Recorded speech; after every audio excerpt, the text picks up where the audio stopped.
क्योंकि प्रधानमंत्री जी खुद 3 तलाक की बात करते हैं, तो मुझे पूरा भरोसा है कि इसमें अल्पसंख्यक महिलाओं का भी मान और पक्ष रखा जाएगा। मेरा यह सवाल है कि आने वाले चुनाव में यह लागू हो पाएगा कि नहीं लागू हो पाएगा, और यह सवाल इसके साथ यह भी है कि यह सरकार जातिगत जनगणना कराएगी या नहीं कराएगी। नारी शक्ति वंदन विधेयक, समाजवादी पार्टी की हमेशा से यह मांग रही है कि पिछड़ा वर्ग महिला तथा अल्पसंख्यक महिला को भी इसमें सम्मिलित किया जाए, इसमें उनको आरक्षण दिया जाए। लोकसभा और विधानसभा में तो यह बिल लागू होगा, लेकिन हम ये पूछना चाहते हैं कि ये राज्यसभा और विधान परिषद में भी लागू होगा कि नहीं लागू होगा।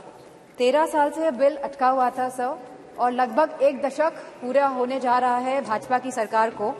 और इस 1 दशक में जब लगभग पूरा होने जा रहा है तब इस सरकार को महिलाओं की याद आई है। तो आखिर क्यों, जब यह 10 वर्ष पूरे होने जा रहे हैं सरकार को, तो महिलाओं की याद आई है अब। मेरा यह सवाल है कि आने वाले चुनाव में यह लागू हो पाएगा कि नहीं लागू हो पाएगा, और जो विधानसभा के भी चुनाव होने जा रहे हैं, जो 5 राज्यों में होने जा रहे हैं, उसमें यह लागू हो पाएगा कि नहीं हो पाएगा यह महिला विधेयक बिल। सवाल यह भी है कि जनगणना कब होगी, और यह सवाल इसके साथ यह भी है कि यह सरकार जातिगत जनगणना कराएगी या नहीं कराएगी। इसी के साथ सवाल यह भी है कि परिसीमन कब होगा, और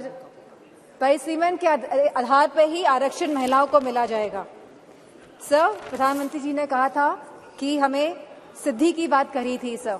तो साधना से ही सिद्धि की प्राप्ति होती है, और असली साधना तभी होगी जब हम महिलाओं को उनका पूर्ण आरक्षण देंगे, जब हम ओबीसी महिलाओं को इसमें इंक्लूड करेंगे, जब हम SC/ST महिलाओं को इसमें इंक्लूड करेंगे, और जब हम अल्पसंख्यक महिलाओं को भी इसमें इंक्लूड करेंगे, सम्मिलित करेंगे। क्योंकि प्रधानमंत्री जी खुद 3 तलाक की बात करते हैं, तो मुझे पूरा भरोसा है कि इसमें अल्पसंख्यक महिलाओं का भी मान और पक्ष रखा जाएगा। मुझे पूरा भरोसा है सरकार पर कि समाजवादी पार्टी की जो यह मांग है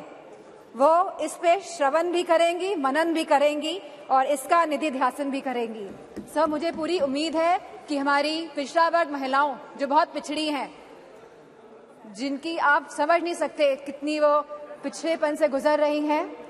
जैसे निशिकांत दुबे जी ने कहा था वो महिलाओं का दर्द समझते हैं, तो उनको पिछड़ी महिलाओं का भी दर्द समझना होगा। और मेरा अनुरोध है कि आप हमारे मोस्ट ऑनरेबल मेंबर को ये कहिए कि वो किसी भी सदस्य का नाम जो सदन में मौजूद नहीं है वो ना लें, और आने वाली कार्यवाहियों में भी ना लें। इन्हीं शब्दों के साथ समाजवादी पार्टी की मांग को मैं दोहराते हुए कि पिछड़ा वर्ग की महिलाएं, अल्पसंख्यक महिलाएं और SC/ST महिलाओं को भी आरक्षण मिलना चाहिए, मैं अपनी बात को समाप्त करती हूँ।